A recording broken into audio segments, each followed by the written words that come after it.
سے کام چلایا کریں.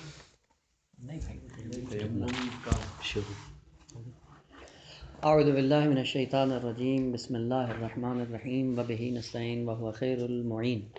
وہ بحث ہماری آداب فہم قرآن میں جاری تھی. ابھی تک 2 آداب کو بیان کیا ہے. آج ظاہراً تیسرا ادب ہے. پہلا ادب قرآن کی عظمت کا ادراک اور دوسرا تطہیر قلب. البتہ تطہیر قلب میں عرض کیا تھا کہ جتنے طرق قلب پر منتہی ہوتے ہیں سب کو پاک ہونا چاہیے، اور ان طرق کے بعد خود قلب کو بھی پاک ہونا چاہیے. اور جب قلب پاک ہوگا تو اس کے بعد آہستہ آہستہ نورانیت دل کے اندر اترنا شروع ہو جائے. تیسرا ادب ہے حضور قلب.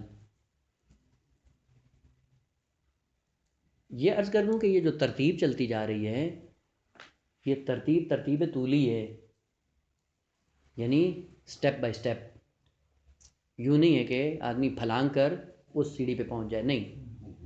پہلی سیڑھی درجہ بدرجہ ہے. پہلے عظمت کو درک کریں، عظمت کو درک کرنے کے بعد پھر کیا کریں؟ تطہیر کریں. تطہیر کے بعد حضور قلب. حضور قلب کے بعد وہ ترتیب کے ساتھ انشاءاللہ بقیہ آداب بھی اسی طرح سے عرض ہوں گے. حضور قلب سے کیا مراد ہے؟ قلب کا حاضر ہونا کس کے پاس؟ جس کے محضر میں ہے، جس کو سمجھنے کے درپے ہیں، اس کے محضر میں حاضر ہوں. اور کلن حضور کا معنی ہی یہی ہوتا ہے. جب کہتے ہیں کہ یہ شے اس شے کے سامنے حاضر ہے تو کیا ہوتا ہے؟ یعنی یہ چیز اس کے سامنے موجود ہے. حضور کا معنی یہ ہوتا ہے کہ 2 چیزیں ایک دوسرے کے آمنے سامنے جب موجود ہوتی ہیں تو اس کو کہا جاتا ہے حضور.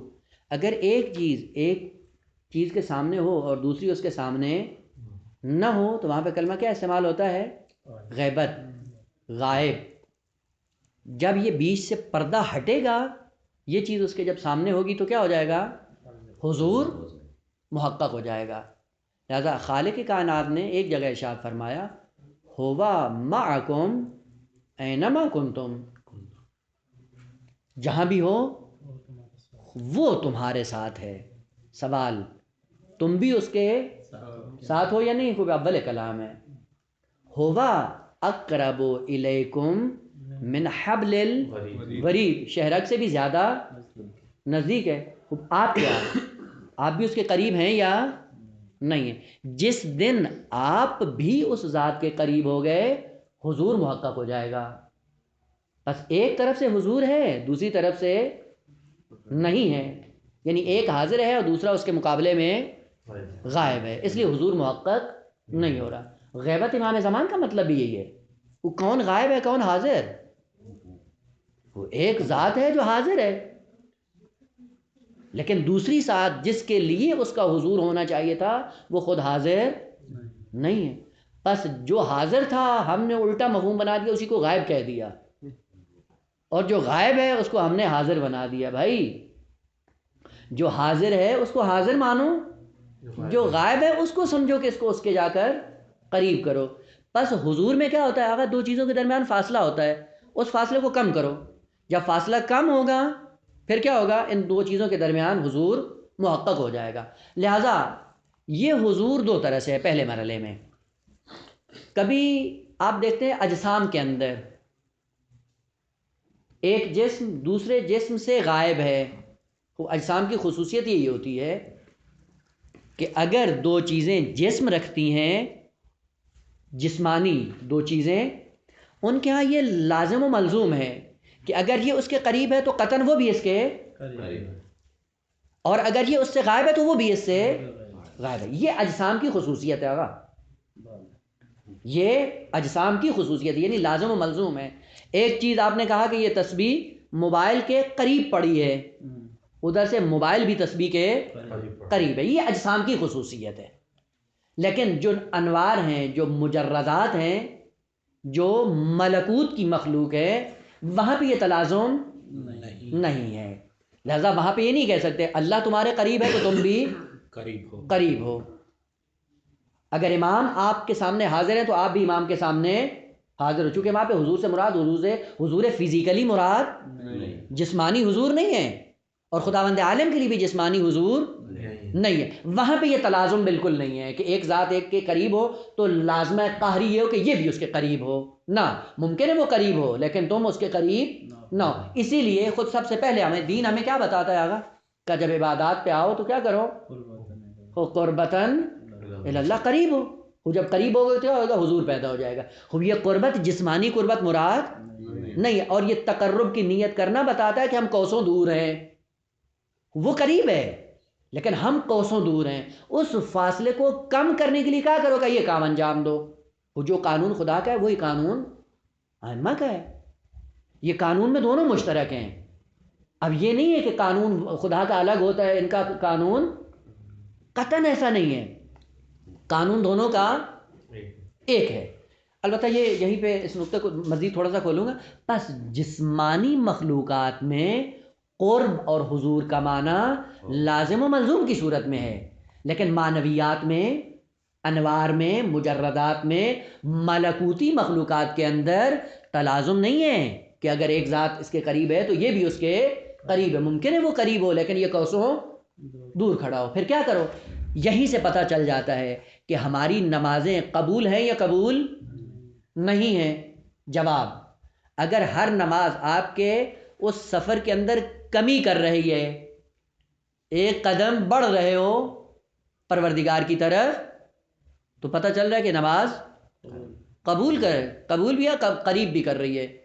اور اگر یہی نماز ہمیں ویل للمصلین کی منزل پہ لے کے جا رہی ہے تو پتہ چلا کہ یہ وبال جان ہے، نہ یہ کہ نجات کا ذریعہ بنے۔ بس ادھر سے قرب ہے، ادھر سے قرب نہیں ہے۔ امام کا حضور ہے، ہمارا حضور نہیں ہے۔ وہ امام کا حضور کیسے ہے؟ خوب ہے، اگر ایک لمحے کے لیے نہ ہو یہ کائنات درہم برہم ہو جائے، یہ کائنات کا باقی رہنا بتاتا ہے کہ وہ حاضر ہے۔ اگر وہ حاضر نہ ہوتا تو یہ نظام ہستی لپیٹ دیا جاتا۔ بِیُمْنِهِ رُزِقَ الْوَرَى وَبِوُجُودِهِ ثَبَتَتِ الْأَرْضُ وَالسَّمَاءُ۔ بھلے وہ حاضر ہے اسی لیے تو یہ نظام چل رہا ہے۔ وہ ہم کہاں پہ کھڑے، ہم غائب ہیں، ہم حاضر نہیں ہیں۔ بس جسمانی حضور مراد نہیں ہے، معنوی، نورانی، قلبی، ملکوتی حضور مراد ہے۔ اور ملکوتی حضور کہاں سے پیدا ہوگا؟ ان کی اپنی شرائط ہیں، ابھی ایک ایک کر کے عرض کروں گا کہ کیسے حاضر ہوں ہم قرآن کے محضر میں۔ دیکھیں آقا، اسی لیے کہا جاتا ہے کہ ہر عبادت کی شرط حضور ہے، علم کی شرط بھی حضور ہے، قرآن فہمی کی شرط بھی حضور ہے۔ حضور نہیں ہے تو کسی چیز کو انسان نہیں پا سکتا، یا کوئی چیز بھی اس کو نہیں مل پاتی ہے۔ مثلا کہا کہ حوضے میں علم رکھا ہوا ہے، وہ حوضے میں ہونا شرط ہے، حوضے میں حاضر رہو، وہ جب حاضر ہوں گے تو علم ملے گا نا۔ وہ استاد درس پڑھاتا ہے، شاگرد حاضر نہیں ہے، خوب علم کے لیے حضور شرط ہے۔ عبادت کیوں ہمیں نتیجہ نہیں دیتی آگا؟ حضور نہیں ہے۔ وہ جسم کو لا کے کھڑا کر دیا ہے لیکن جس کو لانا تھا اس کو نہیں لا، حضور نہیں، نتیجہ بھی اس کا نہیں ہے۔ اسی لیے آپ یہ جملہ استعمال کر سکتے ہیں کہ انسان در عین حال کے مصلی پر ہے، حاضر نہیں ہے۔ وہ جسم کو، لاش کو تو آپ نے مصلی پہ لا کے کھڑا کر دیا، خود دل کہاں ہے؟ وہ دل حساب کتاب کر رہا ہے، دل پاکستان میں پہنچا ہوا ہے، دل پتہ نہیں کہاں پہنچا ہوا ہے۔ خوب یہ حاضر نہیں ہے قلب، وہ جب قلب حاضر نہیں ہوگا تو اس عبادت کا اثر بھی نہیں ہوتا ہے۔ خوب اسی لیے اگر کسی چیز سے فیض لینا ہے اس کے لیے حضور شرط ہے۔ اگر حضور ہوگا تو فیض ملے گا، اگر نہیں ہوگا تو فیض نہیں ملے گا۔ خوب دوسرا جملہ اس کی تمام معنویات کے لیے فائدہ ہے، تب سب کے لیے، عبادت ہو، علم ہو، قرآن فہمی ہو، جتنا بھی ہو سب کے لیے۔ مثلا آپ دیکھیں مطالعہ کر رہے ہوتے ہیں، کتاب اٹھائی ہوئی ہے، کتاب سامنے ہے اور آنکھیں بھی کتاب کو دیکھ رہی ہیں لیکن دماغ حاضر نہیں ہے۔ وہ مطالعے میں کوئی اثر ہوتا ہے؟ کوئی چیز سمجھ میں آتی ہے؟ کیوں سمجھ میں نہیں آتی؟ اس لیے کہ حضور نہیں ہے۔ ہر چیز کے لیے جس کو پانا ہے اس کے لیے حضور شرط ہے۔ غائب کو کوئی چیز نہیں ملتی ہے، ہمیشہ حاضر کو ملتی ہے۔ اگر حاضر ہوں گے تو ملے گا، اگر غائب ہوں گے تو کچھ بھی نہیں ملے گا، یہ قانون۔ اور دوسرا قانون آگا وہاں پہ البتہ زیادہ بات سے ہم نہ نکل جائے لیکن عرض کرنا اس کے لیے ضروری ہے کہ جو قانون خدا کا ہے وہی قانون ائمہ کا ہے۔ خوب ہم نے اس قانون کو ذرا سمجھا نہیں ہے. دیکھیں خالق کائنات کی متعدد صفات ہیں، ان پہ زیادہ غور کیا کریں، اور پورے قرآن نے ترغیب دلائی ہے. فَاعْتَبِرُوا يَا أُولِي الْأَبْصَارِ، عبرت بھی لو، کیوں نہیں لیتے ہو؟ قرآن کی جو مثلا خالق کائنات نے اپنی صفات کو قرآن میں جو بیان کی، ان میں صفت کیا ہے؟ ایک فیاض ہے، معطی ہے، غنی ہے، رحیم ہے، یہ ساری چیزیں ہیں. وہ خالق بھی ہے، رازق بھی ہے، یہ ساری صفات خدا نے ذکر کی ہے یا نہیں کی؟ ان ساری صفات کو خالق کائنات نے ذکر کیا. اور قانون یہ ہے، کیا قانون ہے؟ کہا کہ جب ہم دینے کی منزل پہ ہوتے ہیں، چونکہ ہمارا کام کیا ہے؟ دینا ہے، عطا کرنا ہے. وہ کس کو دیتے ہیں؟ جی سب کو دیتے ہیں. قانون خدا کیا ہے؟ قانون خدا کہ بھلے ہم موتی ہیں، فیاض ہیں، موتی بھی ہیں، فیاض بھی ہیں، رحمان بھی ہے. تو جب رحمان کا معنی کرتے ہیں تو کیا کرتے ہیں آگا؟ کہ ہاں مومن کافر سب کے لیے ہے نا. یہ تو کوئی مشکل نہیں ہے اس میں. خدا کا وہ فیض ہے، وہ دے گا آپ کو. کس کو دے گا؟ اس کو مانو تو بھی، نہ مانو، سب کے لیے یکساں دے رہا ہے. خوب تم فرعون بن جاؤ تب بھی خدا دے گا، شداد بن جاؤ تب بھی دے گا، شمر بن جاؤ تب بھی دے گا، یزید بن جاؤ تب بھی دے گا. وہ دینا اس کا، چونکہ کام ہی اس کا دینا ہے. لیکن جب لینے کی باری آتی ہے، ہر ایک سے لیتا. کیا کہتا ہے؟ انما یتقبل اللہ من المتقین. بس ہر ایک انسان دینے کے قابل نہیں ہے، اور ہر ایک سے خدا لیتا بھی نہیں ہے. واقعاً ہم نے ائمہ طاہرین کو فقط ادعا کی منزل میں کہا ہے کہ یہ صفات خدا کے مظہر ہیں، لیکن مقام عمل میں آ کر ہم اس مطلب کو بھول جاتے ہیں. خوب اگر ائمہ کا کام بھی فیاضیت ہے، دینا ہے، تو وہ کس کو دیں گے؟ سب کو دیں گے. خوب امام حسین کی مجلس میں آتے ہیں، کس کو دیتے ہیں؟ ابو حنیفہ کو دیتے ہیں، سب کو دیتے ہیں، سب کو دیتے ہیں، چونکہ خدا کی فیاضیت کے مظہر ہیں. خوب عموماً ہم دیکھیں ہم بڑا تیر مارتے ہیں امام حسین علیہ السلام کے لیے، بڑی فضیلت کیا ذکر کرتے ہیں. وہ جی فلانا ہندو آیا اور اس کو بیٹا مل گیا، فلانا سکھ آیا اس کو شفا مل گئی، فلانا سنی آیا اس کو یہ دے دی. بھلے آگا جب خدا کی صفات کے مظہر ہیں، ان کا کام بھی دینا ہے. ہندو بن کر آؤ تو بھی دے دیں گے، سکھ بن کر آؤ تو بھی دے دیں گے، جو بھی بن کر آؤ وہ دے دیں گے. آگا ان سے لے لینا کوئی کمال نہیں ہے. وہ کس سے لیتے ہیں؟ وہ کس کو اپنا بنا کے اپنی بارگاہ میں قبول کر لیں، یہ بڑا ہنر ہے. اور قانون بھی خدا کا یہی ہے کہ ہم دیتے ہیں تو سب کو دیتے ہیں، لیکن ہر ایک سے لیتے نہیں ہے. انما یتقبل، ملنا حق ہونے کی دلیل نہیں ہوئی. ہاں یعنی ان سے لینا حق کی دلیل نہیں ہے، بھلے کیونکہ ان کا کام ان کا قبول کرنا حق کی دلیل. ہاں ان کا قبول کر لینا. اب دیکھیں کس سے لیتے ہیں، کس کو اپنا کہتے ہیں، یہ بڑا اہم نقطہ ہے. کس کو وہ کہہ دیں کہ یہ ہمارا شیعہ ہے، کس کو وہ کہہ دیں کہ یہ ہمارا زائر ہے، کس کو وہ کہہ دیں گے کہ یہ ہمارا محب ہے. ہم دعوے بہت کرتے ہیں، لیکن وہ جس کی تصدیق کر دیں وہ اور مقام ہے. لہذا آغا سب سے پہلی کوشش زیارتوں میں کیا ہو؟ حضور. اور حضور کا معنی یعنی وہی، وہ سب کو دیتے ہیں، لینے نہیں جاؤ. اپنے آپ کو اتنا بناؤ کہ وہ اپنی بارگاہ میں آپ کو قبول کر لیں، اپنا ظاہر بنا لیں آپ کو. یہ ہنر ہے، اور اس ظاہر بننے کے لیے حضور شرط ہے. جہاں وہ ہے وہیں پہ آپ حاضر ہوں، جہاں پہ وہ نہیں ہے وہاں پہ آپ بھی حاضر نہ ہوں. لہذا اب کربلا کے اندر جا کر دیکھیں کیا ہوا. معرفت یہیں سے پیدا ہوتی ہے. وہی مسیحی کا واقعہ، جو خاتون جس کا بیٹا چند لمحہ پہلے وہب قلبی چند لمحہ پہلے آیا اور اسلام قبول کیا، امام صلی اللہ علیہ وسلم کے ہاتھوں پہ مار کر جنگ میں جا کر شہید ہو جاتا ہے. اور دشمن نے ان کے زخموں پہ نمک چھڑکنے کے لیے جوان بیٹے کے سر کو اٹھا کر جب پھینکا اس ماں کی طرف. خوب یہ کہاں سے آپ کو ملے گا نمونہ؟ ماں ہے، ایک لمحہ امام حسین کی بارگاہ میں آ کر تربیت پاتی تو کیسے بنتی ہے؟ اسی سر کو اٹھا کر دشمن کی طرف پھینک کے کہتی کیا؟ جو ہم راہ خدا میں دے دیتے ہیں اسے واپس نہیں لیتے ہیں. یہ کہاں سے معرفت ملے گی؟ ان کو امام نے کہا ہے کہ یہ میرے انصار ہیں. وہ جس کو اپنا کہہ دیں وہ بڑا اہم ہے. لہٰذا یہ اہم نہیں ہے کہ ہندو آیا شفا لے کے چلا گیا، سکھ آیا بیٹا لے کے چلا گیا، فلانا آیا بے دین وہ لے کے چلا. دینا ان کا کام ہے، دیتے رہے، واقعاً دیتے رہتے ہیں، لیکن ہر ایک سے لیتے نہیں. خوب لینے کے لیے کیا کانوں کا، لینے کے لیے کیا حضور شرط ہے، دینے کے لیے بھی حضور شرط. وہاں پہ آؤ جہاں پہ انہوں نے بلایا، وہاں پہ حاضر ہو، پھر دیکھو کہ کس عظمت کو جا کے در کرو گے، کس مقام پہ جا پہنچو گے۔ بس آقا دین لینا ہے حضور شرط ہے، علم لینا ہے حضور شرط ہے، قرآن فہمی کرنی ہے حضور شرط ہے، اور جس فیلڈ میں بھی آپ جانا چاہ رہے ہیں، جو بھی آپ لینا چاہ رہے ہیں، حضور شرط ہے۔ آپ غائب کو کچھ نہیں ملتا، لینے کے لیے پہنچ جاؤ۔ اور بھلے حضور کے لیے کیا لینے شرط کے ہے؟ لیے پہنچ جائے۔ اب جب قرآن سے ہم نے لینا ہے، قرآن فہمی کرنی ہے، تو کیا کہا تھا؟ حضور قلب کو حاضر کرو۔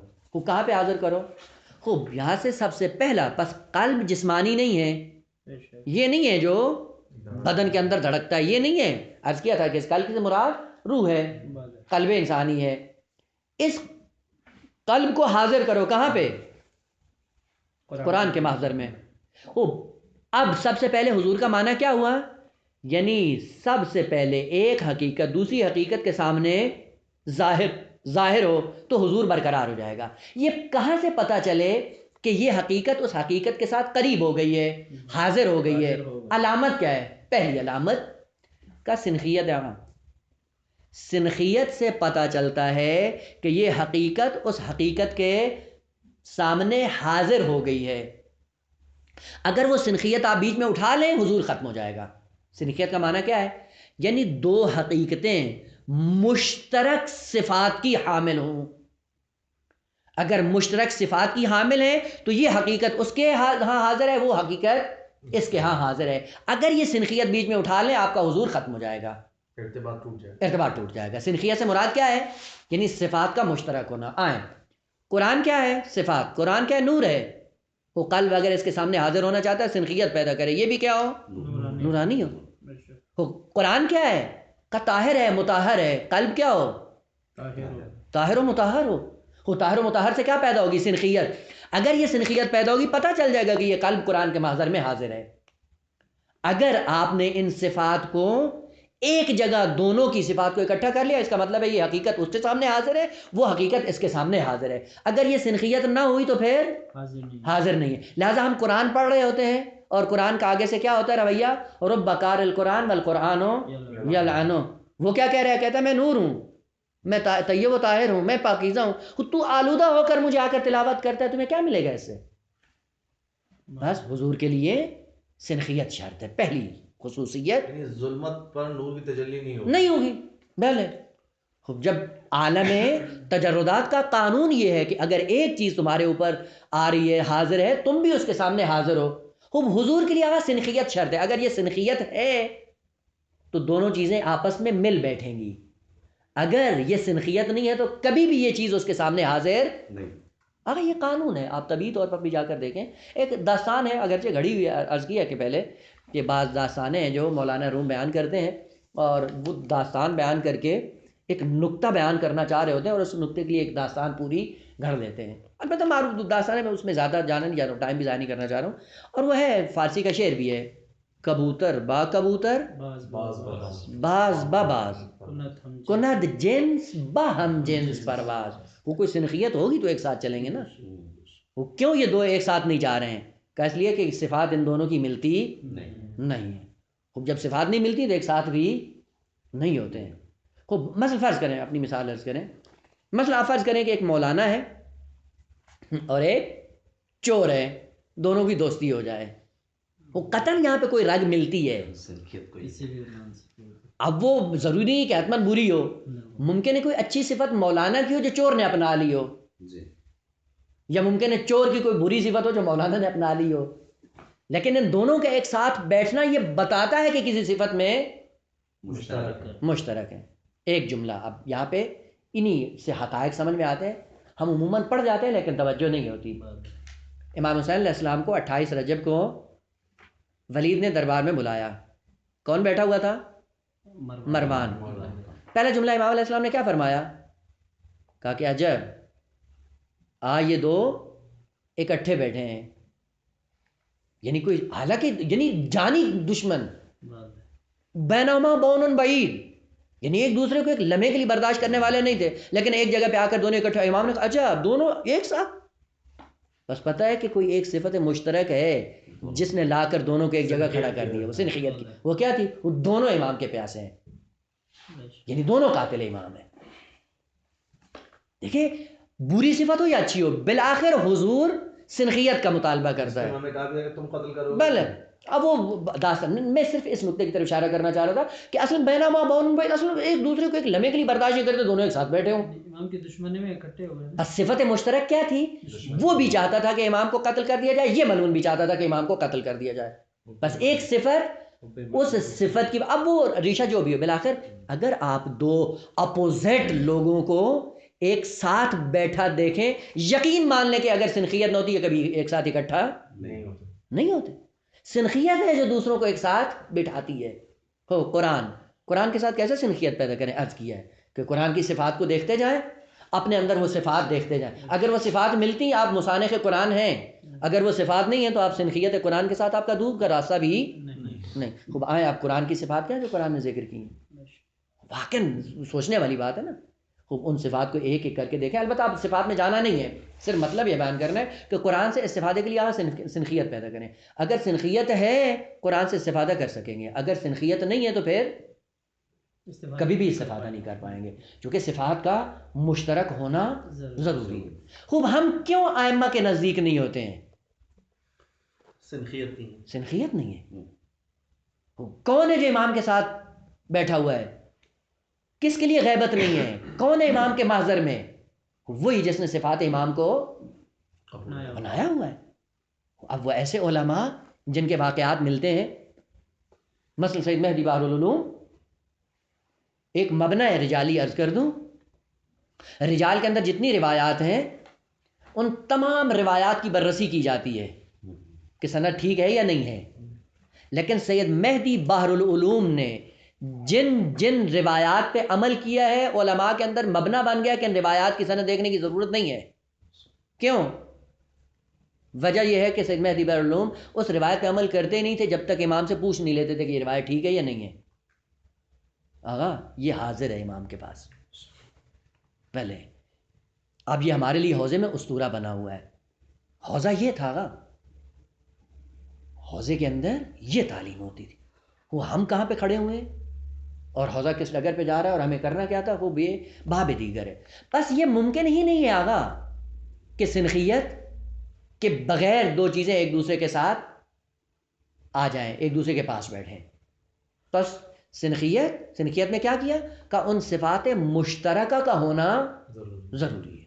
خوب ہماری صفات جس سے ملتی ہیں ہم ان کے پاس ہیں. اچھا، اس میں تبعیض ہو سکتی ہے مثلا کہ مثلا اگر ایک صفت لے لیں ہم امام کی تو اس ایک احسن، صرف اسی ایک صفت میں آپ کا ناطہ امام سے جڑ جائے گا. وہ بقیہ کیا محفل میں آنے والے ایسے ہی تھے، بھلے کسی ایک شدت اور ذوق کے مرحلے میں، بھلے اسی طرح سے. خوب بس پہلا مرحلہ حضور قلب کے لیے کیا ہوا؟ سنخیت. خوب دوسرا رکن، اگر بے بخشی مہدی بحر العلوم یہ روایت پہ عمل کرتے تھے وہ قابل قبول ہوتی تھی، یا جو روایت بیان کرتے تھے وہ بھی؟ نہ جن روایات پہ عمل کرتے تھے اور ان سے استنباط کرتے تھے مقام فقہ میں، ان روایات کی سند کی بررسی کرنے کی ضرورت نہیں پڑتی تھی. مبنا بن گیا ہے آغا علمائی، ابھی تک ہے، لوگ عمل کرتے ہیں. جیسے ہی آتے ہیں اگر مقام استدلال میں اگر ایسی روایت ہے کہ سید مہدی بحر العلوم نے اس کے مطابق فتویٰ دیا ہوا، عمل کیا ہوا، کہتے ہیں آغا نیازی نیس، یعنی کوئی ضرورت نہیں ہے اس کی سند کی بررسی کرنے کی. معلوم ہے کہاں سے آیا ہے، وہ بھلے معلوم ہے کہ منبع سے متصل ہے.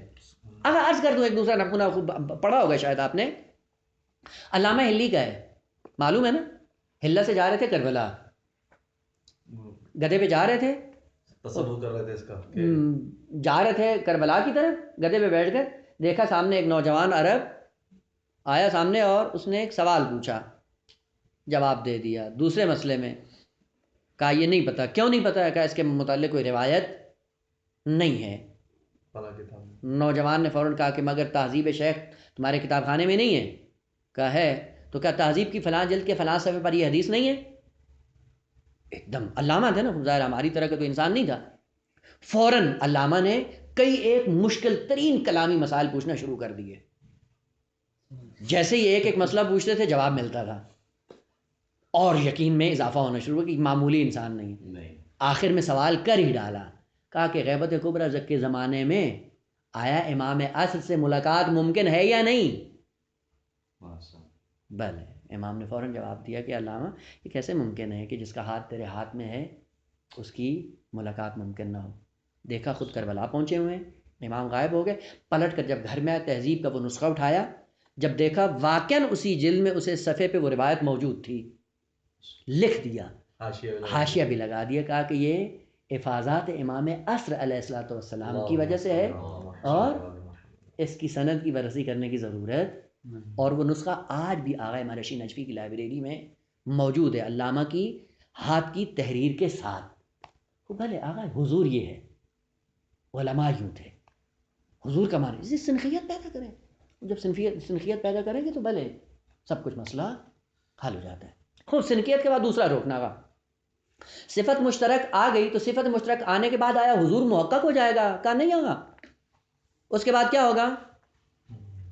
انس پیدا ہو جائے گا۔ حضور کے لیے سنخیت چاہیے، سنخیت کی وجہ سے کیا پیدا ہو جائے گا آگا؟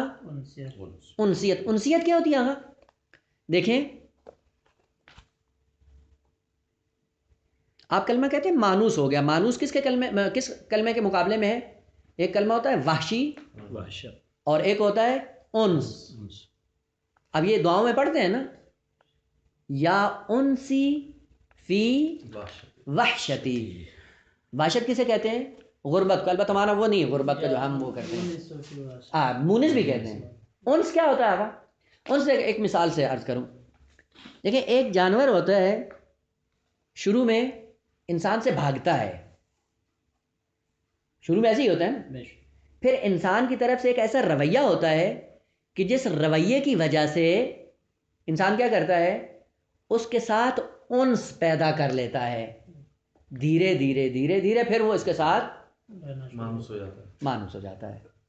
مانوس کہاں سے ہو؟ پہلے تو ان کے اندر کوئی سنخیت نہیں تھی، کوئی رابطہ نہیں تھا، دھیرے دھیرے عمل انجام پایا کہ اس کی وحشت ختم ہو گئی، جب وحشت ختم ہوگی انس پیدا ہو گیا ہے۔ بس انس کے لیے وحشت کو دور کرنا ضروری ہے۔ وحشت کیا ہے؟ غربت۔ غربت کا معنی وہ نہیں ہے جو بمعنی فقر اور احتیاج ہے، غربت کا معنی کیا ہوتا ہے؟ ناشناختہ، نا آشنا کو آشنا کر لینا، یہ وحشت ختم کریں، یعنی جس حقیقت کو آپ قریب کرنا چاہتے ہیں بیشتر معرفت پیدا کریں اس کی، اور یہ معرفت درجہ بدرجہ اتنی بڑھتی جائے کہ ایک دن آپ مانوس ہو جائیں اس سے۔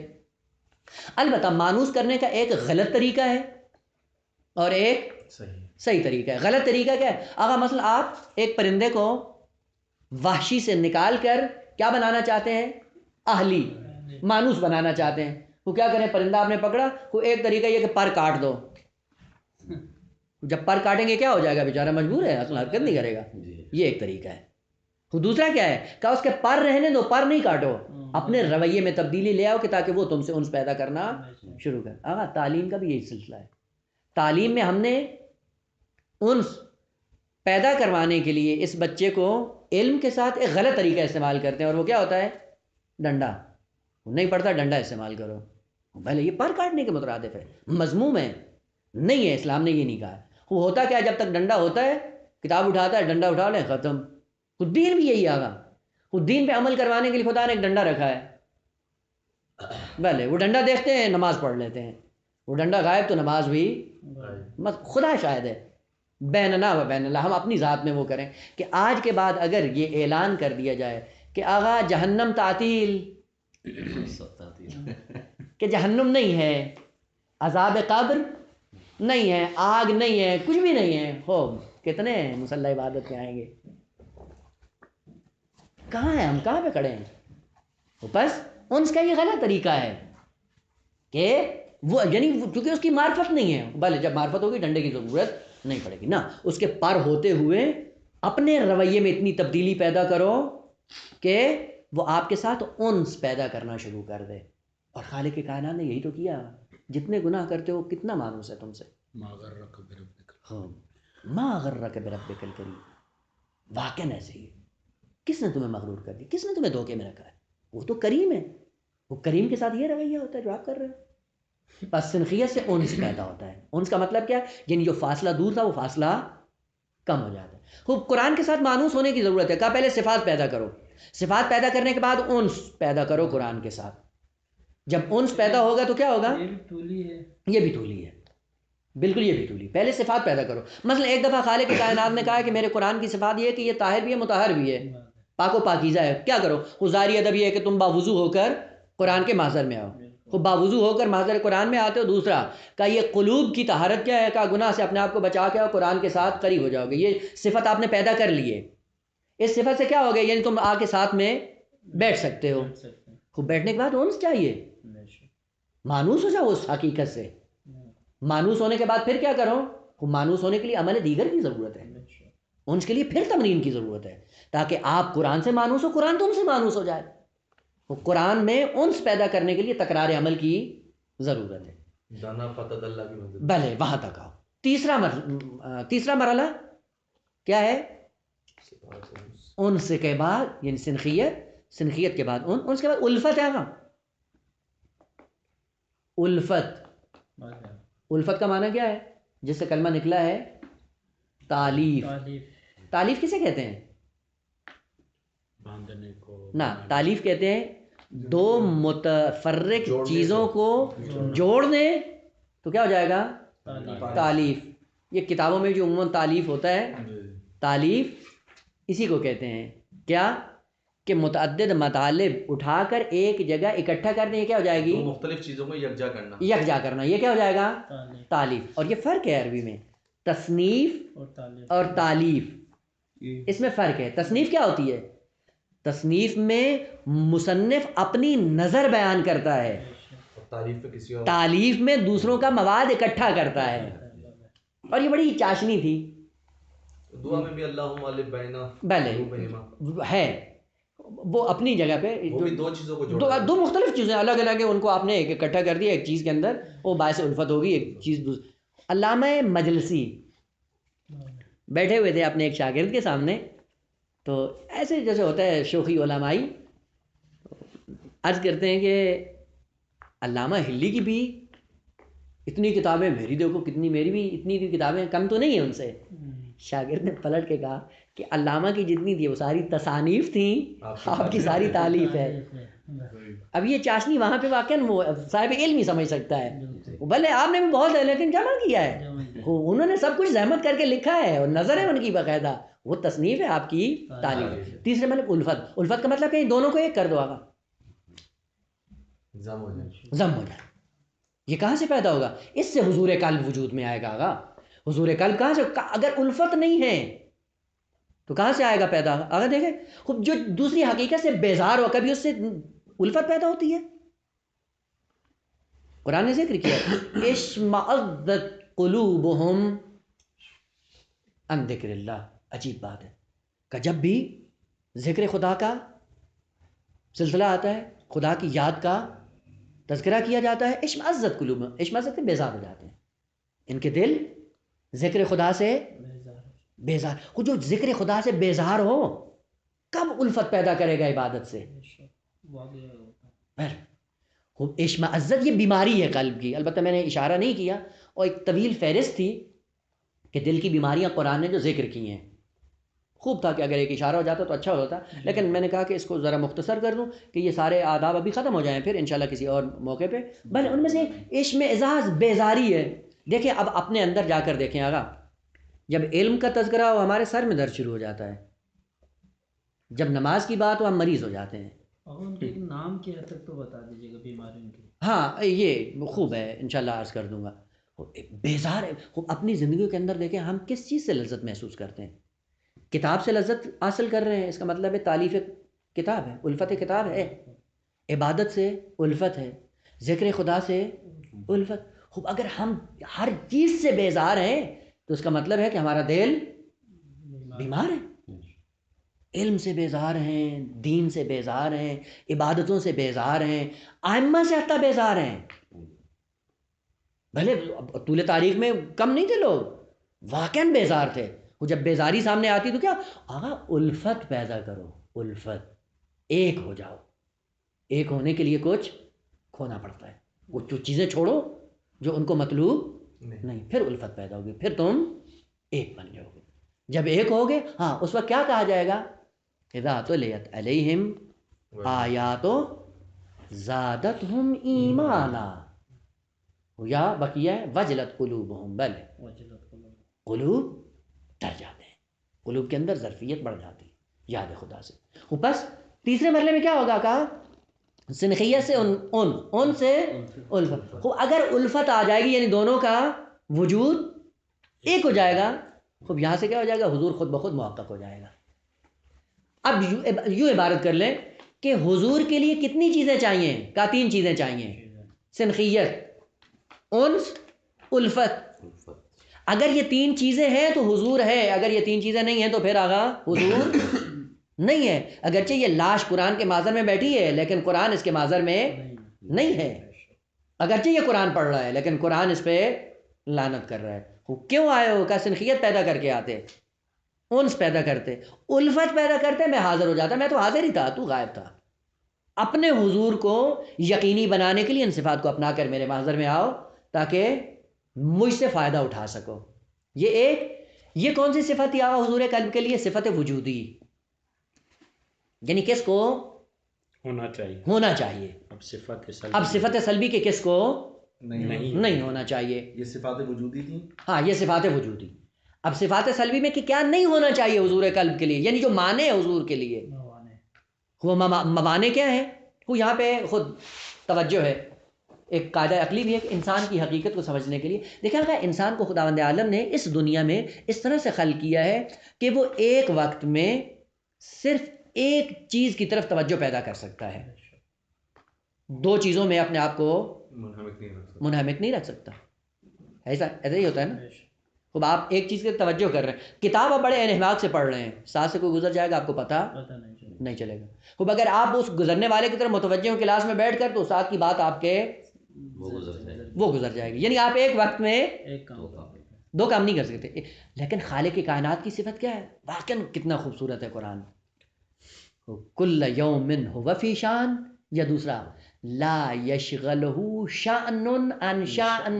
شان کا معنی کیا ہے؟ کام، کوئی فعل. یعنی خدا جب ایک فعل میں مصروف ہوتا ہے تو اس کی مصروفیت دوسرے کام سے خدا کو غافل نہیں کرتی. ہزاروں لوگ ہیں، ہزاروں التجائیں ہیں اور اپوزٹ التجائیں ہیں اور سب کی سن رہا ہے اور ایک وقت میں سن رہا ہے. بھلے یہ دعا جو آغا اور خداوند عالم نے کیا کہا؟ تخلقوا باخلاق اللہ، آؤ ان صفات کو اپناؤ. یعنی ایک وقت میں ہوتے ہوئے کئی چیزوں کے ساتھ اپنے آپ کو ہمانگ کرو. وہ کون ہے جو ہمانگ کرتا ہے؟ بھلے. اور ہیں نمونے ایسے آپ کو مل جائیں گے، کام بھی کر رہے ہوتے ہیں، پڑھ بھی رہے ہوتے ہیں، سن بھی رہے ہوتے ہیں. ہے یا نہیں؟ یعنی ایسا ممکن ہے. بھلے ممکن ہے آقا. تطہیر کریں، تطہیر قلب کریں، اس کے بعد دیکھیں آقا پڑھ بھی رہے ہیں، بات بھی سن رہے ہیں، ساتھ میں لکھ بھی رہا ہے، اور تینوں کام ایک وقت میں انجام دے رہا ہوتا ہے. کوئی مشکل بھی نہیں ہوتی. سب میں حسن، موزونیت، بھلے سب کچھ موزونیت. اس کا مطلب یہ کام ہو سکتا ہے. میں معصومین کی بات نہیں کر رہا ہوں، غیر معصوم. اور جب خدا نے کہا ہے کہ لا یشغلہ شأن عن شأن، بھلے یہ انسان ہے جو گر جاتا ہے اپنے مقام انسانیت سے، تو پھر اس کی خصوصیت کیا ہوتی ہے؟ آقا ایک وقت میں ایک چیز میں مشغول ہوتا ہے. وہ ایک چیز کون سی ہونی چاہیے؟ وہ ایک چیز کون سی چیز ہونی چاہیے کہ جس کی وجہ سے انسان کہا وہ ایک یہ کہ ایک وقت میں تم قرآن کے ساتھ محشور ہو سکتے ہو. وہ اگر قرآن میں مصروف ہے تو بقیہ مصروفیات آپ کو چھوڑنی پڑیں گی. اگر علم حاصل کرنا ہے تو پھر بھلے حوضے میں رہنا ہے، پھر سفر چھوڑنا پڑے گا. وہ اگر سفر پہ جانا ہے تو پھر علم سے دستبردار ہونا پڑے گا. وہ ایک وقت میں ایک ہی لے سکتے ہیں کیونکہ یہ مادے کی مشکل ہے، جسم کی مشکل ہے. وہ بل قرآن نے کہا ہے کہ اگر حضور قلب پیدا کرنا ہے میری حقیقت کے ساتھ، وہ صفات پیدا کرو اور دوسرے موانے دور کرو. مانے کیا ہیں؟ آقا میری ذات میں مشغول رہو. میری ذات سے ہٹ کر جس میں مشغول رہو گے تو پھر وہی چیز تمہیں نصیب ہوگی، میں تمہیں نصیب نہیں ہوگا. اس کے لیے کون سا کلمہ استعمال کیا خداوند عالم نے؟ کئی جگہ پہ اس کلمے کو ذکر کیا. اب جا کر قرآن کی آیات آپ نکال سکتے ہیں. میں 2-4 کی طرف اشارہ کر دیتا ہوں. پہلی، الہاکم التکاثر حتی زرتم المقابر. الہاکم، الہا فعل ہے آغا، ماضی کا پہلا صیغہ ہے باب افعال سے. الہا یلہی، مجرد کا صیغہ کیا ہے؟ لہو. لہو مجرد ہے، الہا مزید فی کا کلمہ ہے. یہ تو مشکل نہیں ہے نا. تو یہ الہا فعل ماضی کا واحد کا صیغہ ہے. کم کیا ہے؟ یہ مفعول کی ضمیر ہے. الہا کم یعنی تمہیں الہا مانا کہ اللہ لاو کا مانا ہوتا ہے مشغولیت آنا، سرگرمی. خوب سرگرمی کیا کیا؟ الہا مشغول کر دیا، سرگرم کر دیا. کس کو؟ کم آپ کو. کس نے؟ تکاثر نے، کثرت گرائی نے. وہ کثرت گرائی میں تم مشغول ہو گئے، سرگرم ہو گئے. وہ جب کثرت گرائی میں مشغول ہو گئے کیا ہوگا؟ کہا کہ تم پھر مقصد سے دور ہو جاؤ گے. تکاثر کی خصوصیت ہی یہی ہے آغا کہ جب تکاثر میں مبتلا ہو گئے مقصد سے دور ہو جاؤ گے. یہ ممکن ہی نہیں ہے. وہ کیا کیا تم نے؟ البتہ پہلے مانا کر تو تکاثر باب تفاعل کا مصدر ہے، درست ہے نا؟ تکاثر کس کو کہتے ہیں؟ کہ ایسی چیز کا طلب کرنا جو آپ کی ضرورت نہیں ہے. ضرورت سے زیادہ طلب کرنا تکاثر کہلاتا ہے. الذی جمع مالا وعددہ یحسب ان مالہ اخلدہ کلا لیمضن فی الحطمہ. ضرورت سے زیادہ کیوں اٹھاتے ہو؟ خوب کیا ہوگا ضرورت سے زیادہ جب اٹھاؤ گے؟ نتیجہ کیا نکلے گا؟ وہ مقصد سے دور ہو جاؤ گے. ظاہر سی بات ہے جب زیادہ اٹھاؤ گے اس میں مشغول ہو جاؤ گے، اور جب ایک چیز میں مشغول ہو گے تو پھر دوسری چیز سے غافل ہو جاؤ گے. اسی لیے خالق کائنات نے قرآن کے اندر صفات ذکر کی. کس کی؟ مردوں کی. مرد یعنی جو واقعا مرد ہو. ایک مرد وہ ہے جو عورت کے مقابلے میں ہے، ایک مرد یعنی جس کے اندر مردانگی ہے. یہ مردانگی دونوں میں ہو سکتی ہے، یعنی مردانگی کے لیے مذکر اور مؤنث کی قید بلے آسن یا اشباہ الرجال. تم شکلیں تمہاری مردوں جیسی، مردانگی تمہارے اندر نہیں. وہ مردانگی ممکن ہے خواتین کے اندر آج. من المؤمنین رجال، یہ رجال مؤنث کے مقابلے میں نہیں آگا. یہ بلے مومنین خود بتا رہا ہے کہ دونوں کو شامل ہے. رجال یعنی مردانگی ہے. وہ کیا کہا؟ رجال لا تلہیہم تجارت ولا بیع عن ذکر اللہ. بھلے یہ کیا ہے؟ تجارت اور بیع میں شریک ہیں، لیکن بیع اور تجارت نے ان کو ذکر خدا سے غافل نہیں کیا. اگرچہ مصروفیت ہے ان کی، لیکن یہ مصروفیت دین کے سائے میں ہے. البتہ تفسیر اس کی انشاءاللہ بعد میں. بس معنی یہ کر رہے تھے کہ لاو کیا ہے؟ مشغولیت. کون سی مشغولیت؟ ہر مشغولیت کو لاو نہیں کہتے ہیں. ابھی معنی عرض کر دوں. یہ دو کلمے ہیں، ایک کلمہ ہے لاہو اور دوسرا ہے لعب. لعب اور ہم کیا کرتے ہیں؟ اس کا ترجمہ کیا کر دیتے ہیں؟ کھیل کود. کھیل کود. لہو لعب کا معنی کیا کرتے ہیں؟ کھیل تماشا، کھیل کود. غلط ہے، معنی غلط ہے. اصلا قرآن اس کی طرف قطعا ناظر نہیں ہے. لعب کہتے ہیں سرگرمی کو. لعب کس کو کہتے ہیں؟ ہر وہ کام جو عقلانیت سے عاری ہو، جو عقلانیت سے خالی ہو، اس کو لعب کہا جاتا ہے. ملعبہ. ملعبہ یعنی وہ کام جس کے اندر تعقل نہیں، غیر معقول کام. بلے اگر تکاثر کثرت کا اظہار بھی کہلائے گا نا، مطلب ہوگی نہیں کثرت لیکن اظہار ہوگا. اب وہ خود بات کی خصوصیت ہے. بس کثرت گرائی یا تکاثر اظہار کرنا. اب تفسیر انشاءاللہ بعد میں دیکھ لیں گے. میں صرف یہ معنی اس کی طرف کر رہا تھا کہ کثرت گرائی نے تمہیں اپنے اندر مشغول کر لیا، پھر ہوا کیا؟ وہ مقصد سے ہٹ گئے. بس لعب ایسا کام جس کے اندر عقلانیت نہ ہوگا. لعب کیا ہے؟ لعب وہ کام، ایسی مشغولیت جو انسان کو مقصد سے دور کر دے. لاہو. لاہو ایسی مصروفیت اور ایسی سرگرمی جو انسان کو مقصد سے ہٹا دے. یہ کیا کام ہوگا؟ لاہو. آگا یہ لاہو خود مقدس بھی ہو سکتا ہے، غیر مقدس بھی ہو سکتا ہے. جو بھی ہدف سے ہٹائے گا وہ کام لاہو ہوگا. مقدس ہو یا غیر مقدس فرق نہیں کرتا. مثال ابھی عرض کروں. دیکھیں آگا، آپ آئے قم میں تعلیم حاصل کرنے کے لیے. تعلیم ہدف ہے، مقصد ہے. وہ قم میں پہنچے، کہا یہاں تو چاول کا کاروبار بڑا اچھا ہوتا ہے. کیا کیا؟ چاول کا دھندا شروع کر دیا. یہ چاول کا دھندا کیا ہے؟ یہ لاہو ہے. اس نے کیا کیا ہے؟ آپ کو ہدف سے ہٹا دیا. ہدف جو تھا آپ کا یہ نہیں تھا. جس ہدف کے لیے آئے تھے وہ کام کرو. جب وہ ہدف سے ہٹا رہا ہے یہ مشغولیت ہے. اب ممکن ہے مذموم ہو یا ممدوح ہو، اس سے ابھی بحث نہیں ہے. بس ہر وہ کام جو مقصد سے ہٹا دے. مثلا مثال الٹ کر، ہم آتے ہیں وہاں سے زیارت کے لیے، آتے ہیں ہوٹل میں دوستوں سے مل کے بیٹھ کے گپیں ہانکنا شروع کر دیتے ہیں اور انہی سے ملاقاتیں کر کے گھر چلے گئے. یہ کیا کام ہے؟ لہو ہے. آئے تھے جس مقصد کے لیے وہ تو پورا کرو. تیسری مثال خوب اسی، آئے تھے معصوم کی بارگاہ میں زیارت کرنے کے لیے. وہاں پہ دیکھا کہ یہاں پہ بھائی سلسلہ چلتا ہے طالب علموں کا، درس بھی پڑھتے ہیں، اور درس پڑھنے کے بعد روٹی روزی کا بھی سلسلہ چل جاتا ہے، تو چلو درس شروع کر دو. یہ کیا ہے؟ یہ بھی جس مقصد کے لیے وہ پورا کرو، اگرچہ یہ کام مقدس ہے، اچھا ہے. بس یہ ضروری نہیں ہے اللہ کے اندر کہ حتماً مذموم کام ہو. ہر وہ کام جو آپ کو آپ کے مقصد سے دور کر رہا ہے وہ لغو ہے.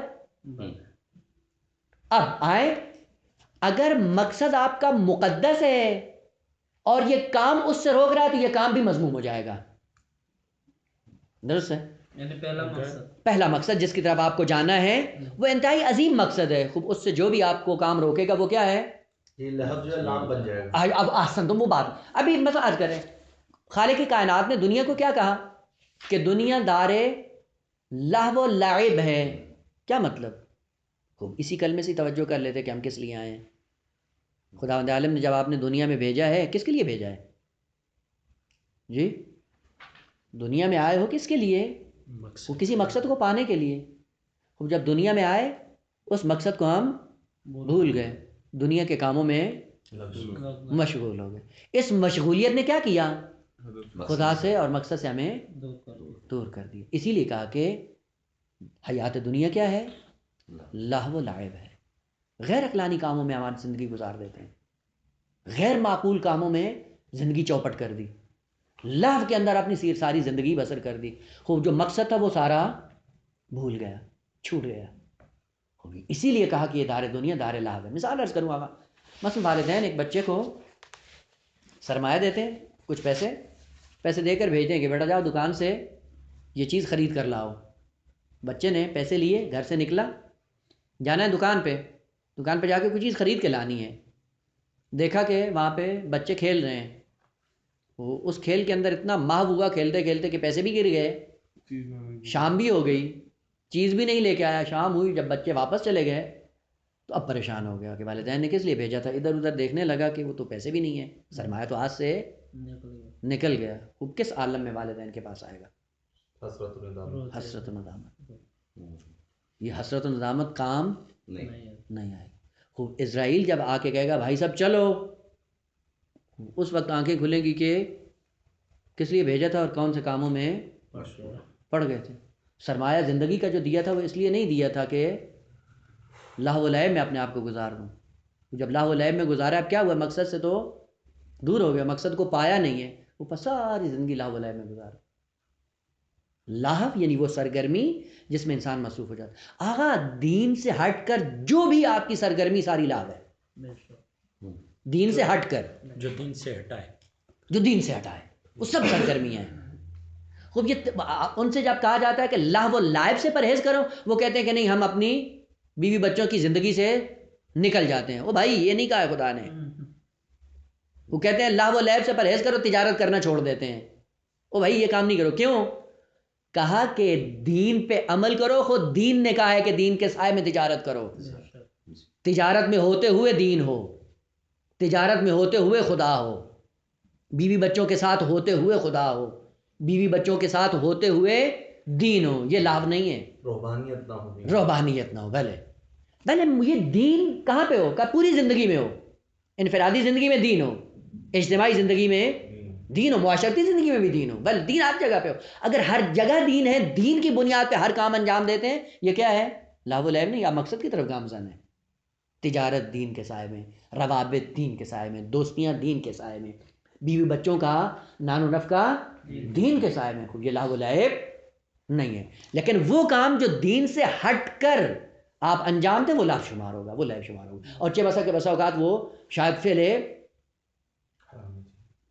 اس سے بدتر بعض ایسے ہیں کہ جو لہو و لعب کی خرید و فروخت کر کے اپنے آپ کو دیندار سمجھتے ہیں. وَمِنَ النَّاسِ مَن يَشْرِي لَهْوَ الْحَدِيثِ. عجیب ہے. قرآن کی طرف توجہ کیا کریں. وہ اگر نہ ہو کم از کم یہ وتیرہ بنا لیں کہ نماز صبح کے بعد بالآخر کم ترین اس کا سلسلہ کیا ہے؟ 50 آیتیں. 50 آیتیں کم سے کم امام باقر علیہ السلام کی حدیث ہے. وہ زیادہ زیادہ کتنا ہو البتہ وہ آپ کی توانائی پہ وہ ڈیپینڈ کرتا ہے. عجیب ہے. عرض کر دوں شہید مطہری رضوان اللہ تعالیٰ علیہ، ان کے والد گرامی روحانی تھے، خود بھی عالم دین تھے. شہید مطہری نقل کرتے ہیں کہ ظاہر اس زمانے میں تو بجلی اور اس کا کوئی سسٹم نہیں ہوتا تھا، تو کہتے ہیں کہ ہمارے والد کا وتیرہ یہ تھا کہ ہر روز نماز صبح کے بعد ایک پارہ قرآن کا پڑھتے تھے. اچھا، جب ہمیں نہیں پتہ چلتا تھا کہ آج قمری مہینے کی کون سی تاریخ ہے تو ہم بابا کا قرآن اٹھا کر دیکھ لیتے تھے. جہاں پہ نشانی لگی ہوتی تھی پتہ چل جاتا تھا کہ آج مہینے کی یہ تاریخ ہے. بھلے یہ ایسے لوگ ہیں جنہوں نے پھر شہید مطہری جیسی تربیت کی اولاد کی اور معاشرے کو دیا کہ واقعاً عاش سعیداً و مات سعیدا. یہ ہیں جو معاشرے کے لیے نور اور نورانیت لے کر آتے ہیں. بھلے اور عجیب ہے، پھر شہید ذکر کرتے ہیں کہ جس مہینے میں قمری مہینے کی تاریخ 29 ہوتی تھی تو آخری دن ہمارے بابا 2 پارے پڑھتے تھے، پھر پہلی کو پہلا پارہ اول سے شروع کر دیتے تھے. ہیں کیا ہے لوگوں نے اس طرح سے قرآن سے ومن الناس من یشری لہو وہ بعض ہیں کہ واقعاً یہی بیع و شراء میں ہے. کس کی اندر؟ لہو الحدیث، فضول باتیں. اور فضول باتوں میں پھر کیا ہوتا ہے؟ یہ اپنا انہوں نے دھندا بنایا ہوا ہے. میں مثال اپنی دیتا ہوں اس لیے کہ میں دوسروں کو وہ نہ اذیت نہ ہو. آقا میں فرض کریں کہ جاتا ہوں ممبر پہ، چرندیات اس کی سن کے اس کی سن کے 1 گھنٹہ لوگوں کا چوپٹ کیا، اس کے بعد کیا ہوا آقا؟ پیسہ دیں. من یشری لہو الحدیث یہ کیا ہے؟ اور آگے عجیب آیت ہے، کہا کہ یہ چاہتا ہے کہ لوگوں کو دین خدا سے دور کرے. ہو رہا ہے یا نہیں ہو رہا ہے؟ وہ جاتے ہیں ممبروں پہ، بندر ناچتے ہیں، اہل بیت کی محبت سہارا لے کر اہل بیت سے لوگوں کو دور کر رہے ہوتے ہیں. یہ ہے یشری لہو الحدیث کا مثال. یہ نہیں ہونا چاہیے. خوب اس کے لیے کیا ہو؟ وہ کہا کہ اس کے لیے سب سے پہلا کہا کہ یہ مشغولیت کو ختم کرو، لہو کو ختم کرو. جب لہو ختم کرو گے پھر کیا ہوگا؟ بھلے مقصد طرف آ جاؤ گے. خوب سوال، اگر قرآن کے محضر میں حاضر ہونا چاہتے ہیں تو کیا کرو؟ کہا اپنی مشغولیت ترک کرو، ختم کرو. خوب مشغولیت کیا ہونی چاہیے؟ کہا آپ کی مشغولیت قرآن ہونا چاہیے. تو اگر قرآن کے ساتھ مشغولیت ہے قرآن کے محضر میں ہے، اگر قرآن سے ہٹ کر دوسری مشغولیات ہیں تو پھر آپ قرآن کے محضر میں نہیں. بس قرآن کے محضر میں آنے کے لیے آگا دوسرا رکن جس کو ہمیں تحصیل کرنا ہے وہ رکن عدمی ہے، یعنی بعض چیزوں سے پرہیز کرنا ہے، لہو الحدیث سے پرہیز کرنا ہے. خوب امام جعفر صادق علیہ السلام نے تعریف ذکر کی امام علیہ السلام کی کہ امام معصوم کیا ہوتا ہے. امام نے فرمایا کہ الامام لا یلہو ولا یلعب، یعنی خصوصیت ہے امام کی، نہ لہو میں مشغول ہوتا ہے نہ لعب میں مشغول ہوتا ہے. اب وہی چونکہ ہمارے ذہنوں میں جس طرح ہم نے لہو و لعب کا معنی کھیل تماشا کیا ہوا ہے، کسی شخص نے دیکھا کہ امام موسیٰ بن جعفر علیہ السلام بھیڑ کے ایک بچے کے ساتھ کھیل رہے تھے. اب لوگ امام نے فوراً کہا الامام لا یلہو ولا یلعب. خوب اس کے ذہن میں بھی یہی تھا، مانا کھیل تماشا ہے. وہ غلط ہے، کھیل تماشا نہیں ہے. لعب ابھی مانا کیا ہے ایسا کام جو عقلانی نہ ہو وہ لعب ہے، اور ایسی مشغولیت جو آپ کو ذات عادیت سے دور کر رہی ہے وہ لہو ہے، جو مقصد سے ہٹا رہی ہے سرگرمی. جب امام نے یہ کہا لا یلہو ولا یلعب تو فوراً کسی بدبخت نے اعتراض کیا جو نہ لہو کے معنی کو جانتا تھا نہ لعب کے معنی کو جانتا تھا. کہ پھر یہ کیا ہے آپ کا جو بیٹا ہے موسیٰ بن جعفر، کہتے ہیں امام ہے معصوم ہے اور اس سے کھیل رہا ہے. امام نے اشارہ کیا جاؤ ان کے قریب جا کر دیکھو کیا کر رہے ہیں. جب قریب گئے، معصوم تھے نا، چھوٹے بچے تھے امام موسیٰ کاظم علیہ السلام. جب نزدیک کیا تو بدبخت کہتا ہے کہ امام علیہ السلام کی آواز یہ آ رہی تھی، اس بھیڑ کے بچے کو کہہ رہے تھے اسجدی لربک، اسجدی لربک، کیوں اپنے رب کے سامنے سجدہ نہیں کرو. پتہ چل رہا ہے کہ مقصد سے دور نہیں ہے، کار غیر عقلانی بھی نہیں کر رہا ہے، بلکہ اپنے ساتھ مخلوق کو لے کے چل رہا ہے. خوب عجیب بات ہے نا. خوب ائمہ طاہرین کے حالات پڑھتے نہیں ہیں، اور پھر جب مشکل آتی ہے ایک تو معنی غلط کیا، پھر اپنے آپ کو مشکل میں ڈال دیا. نا لہو اور لہب وہ مشغولیت ہے کہ جو انسان کو قرآن سے دور کر دے. جب قرآن سے دور ہوں گے حضور ختم ہو جائے گا، جب حضور ختم ہوگا قرآن کے نور سے استفادہ نہیں کر پائیں گے. اب کیا کریں آقا؟ کہا کہ مقام عمل میں وجودی امور کو اپنائیں تاکہ آپ کا حضور پکا ہو جائے. عدمی امور سے پرہیز کریں تاکہ پھر تاکید در تاکید ہو جائے حضور قلب. اگر جو حضور قلب کے ساتھ آتا ہے قرآن کے معذر میں، بھلے اس کو ملتا ہے. اور انسان جب نورانیت میں سرشار ہو جاتا ہے پھر وہ اپنی نجات کا سبب بھی بنا دیتا ہے، دوسروں کی نجات کا سلسلہ بھی آ جاتا ہے. البتہ اس حضور قلب کا سب سے پہلا اثر اگر آثار سے پہچاننا چاہیں وہ کس اثر سے پتہ چلے کہ حضور قلب ہوا ہے یا نہیں ہوا ہے؟ پہلا عنصر اور علامت اس حضور قلب کی کیا ہے کہ انسان کی ذات سے کلن خوف ختم ہو جاتا ہے. امام سجاد کی دعا اب پتہ چلتا ہے نا، یعنی سب سے پہلے آپ کو پتہ چلے کہ حضور ہے یا نہیں ہے، انس الفت سنخیت پیدا کی ہے یا نہیں کی ہے، کہ اپنے اندر جا کر اس علامت کو تلاش کرو. غیر خدا سے ڈرتے ہو یا نہیں ڈرتے؟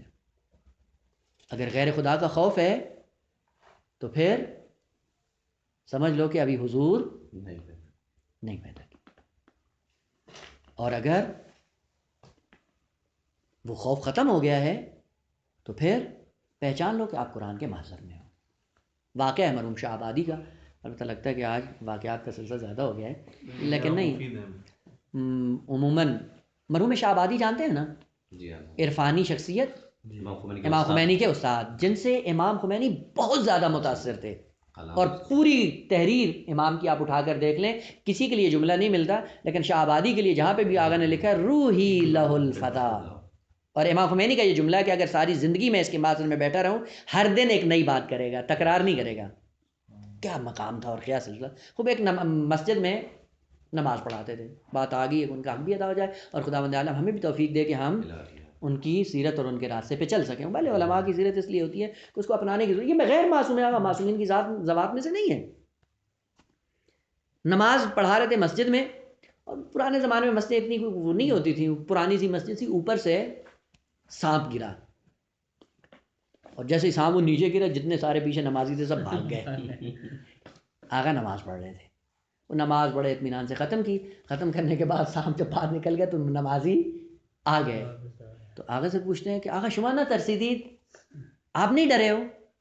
کہا کس سے؟ کہا کہ یہاں پہ سانپ آیا تھا اجدا. اور عجیب بات ہے کہ وہ سانپ گیا ہے آقا کے مصلے سے 2-3 چکر لگا کے گیا ہے. تو آقا نے کہا کہ خب من کے داشتم نماز میں خوندم، میں کب اس کو دیکھوں، میں تو نماز پڑھ رہا تھا. عجیب نہیں ہے، یہ غیر معصوم ہے. اب جب معصومین کے واقعات پڑھتے ہیں، واقعاً جب ائمہ کے حالات پڑھتے ہیں انسان کے لیے تعجب ہوتا ہے. نہیں آقا یہ راستہ کھلا ہے سب کے لیے. آئیں اپنے آپ کو سنخیت، انس اور الفت سے، قرآن سے واقعاً خوف ختم ہو جاتا ہے. حقیقت ہے. خوب حضور کا نتیجہ کیا؟ قرآن محضر میں آ جائے گا. تم قرآن کے محضر میں آ جاؤ، قرآن کی نورانیت سے استفادہ کرو گے. خوب تم اس مرحلے پہ آؤ، دیکھو خود امام علیہ السلام آتے ہیں یا نہیں آتے دیدار کے لیے. مشکل یہ ہے کہ ہماری طرف سے کوئی کمی رہ گئی ہے، اس کمی کو ختم کریں انشاءاللہ. کی ذات میں بھی ایسی مظاہر نظر آتے ہیں کہ جو بھلے آپ جا کر دیکھیں واقعاً کوئی ذرا برابر نہیں تھا، جہاں پہ بھی وہ کوئی پریشانی نہیں تھی. شاہ آبادی تھے نا جو شاہ کے دور میں مسجد بھلے نماز کو نہیں روکا انہوں نے، جبکہ دستور تھا کہ آپ کو کہا نا اصلا نہیں، وہی نہیں سکتا. یہی نماز پڑھاتے تھے، وہ حکم ہوا، کیونکہ وہ ساتھ ساتھ شاہ کی حکومت کے خلاف کرتے تھے. کہا کہ یہ ظالم ہے، جابر ہے، اصلا پوری مملکت کو نابود کر رہا ہے. یعنی ویسے عالم نہیں جو ہمارے ذہن میں نہ مقدس مابی والی بات نہیں آگا. عجیب بات ہے. چلیں اب بات آگے ان کا دوسرا واقعہ بھی عرض کر دوں اور آج یہیں پہ ختم کرتے ہیں واسطے کو. آئے ایک دیہاتی آدمی، یہ ہمارے لوگوں کے لیے زیادہ عبرت کا نمونہ ہے. عامی آدمی دیہات سے آیا، اپنے دیہات سے کچھ چیزیں اٹھا کر لایا تو تہران میں بیچنے کے لیے. تو جب وہ چیزیں اپنی بازار میں لے کے گیا تو نماز کا ٹائم ہو گیا، تو اس نے کہا چلیں یہاں نماز پڑھ لیتا ہوں، پھر بعد میں آ کر اپنی چیزیں بیچوں گا. نماز پڑھنے کے لیے جب آیا، نماز پڑھی آغا شاہ آبادی کے پاس. نماز ختم ہوئی تو اٹھ کر آیا سامنے آغا شاہ آبادی سے، کہتا ہے کہ آغا یہ سید کون تھا جو آپ کے آگے بھی کھڑا ہو کے نماز پڑھ رہا تھا؟ یہ سید کون تھا جو آپ کے آگے کھڑا ہو کر نماز پڑھ رہا تھا؟ آغا نے جواب نہیں دیا. کہا کہاں سے آئے ہو؟ کہا کہ دیہات سے آیا ہوں. کیا کرتے ہو؟ کہا اپنی زمینیں ہیں وہاں پہ وہ کرتا ہوں کھیتی باڑی، اور جو محصول ہوتا ہے نتیجہ اس کا وہ لے کے آتا ہوں تہران میں بیچتا ہوں. کتنے دن رہنا ہے؟ کہتا ہے 2-3 دن ہوں. کہا 2-3 دن کے بعد آنا. جب 2-3 دن کے بعد آیا، اپنا سامان سارا بیچ بوچھ کے پیسے لے کے جب آیا تو نماز پڑھی. نماز پڑھنے کے بعد کہا کہ آج وہ سید نہیں تھا آپ کے سامنے، کہاں چلا گیا؟ آغا نے اس نے پلٹ کر جواب دیا کہ دیکھو ہمیشہ حلال کا کھانا کھاؤ، سید ہمیشہ نظر آئے گا. آغا واقعاً آلودہ. اب صرف وہ نہیں ہوتا کہ صرف حلال ہے آغا، بس اوقات طہارت کے بغیر یہ کھانا ہوتا ہے اثر دارت. غصبی کھانا اثر دارت، نجس کھانا اثر دارت، حرام کا لقمہ اثر دارت. یہ کون بتائے گا کہاں سے ہوگا، زندگی کہاں سے پیدا ہوگی. بہرحال یہ نمونے کے یہ علماء نے چل کر یہ بتایا کہ خدا کرے کہ ان کی سیرت ہماری زندگی میں بھی آ جائے اور چھوٹا سا اس راستے پہ گامزن ہو کر ہم بھی معاشرے کے لیے کوئی گرہ گشا بن جائیں.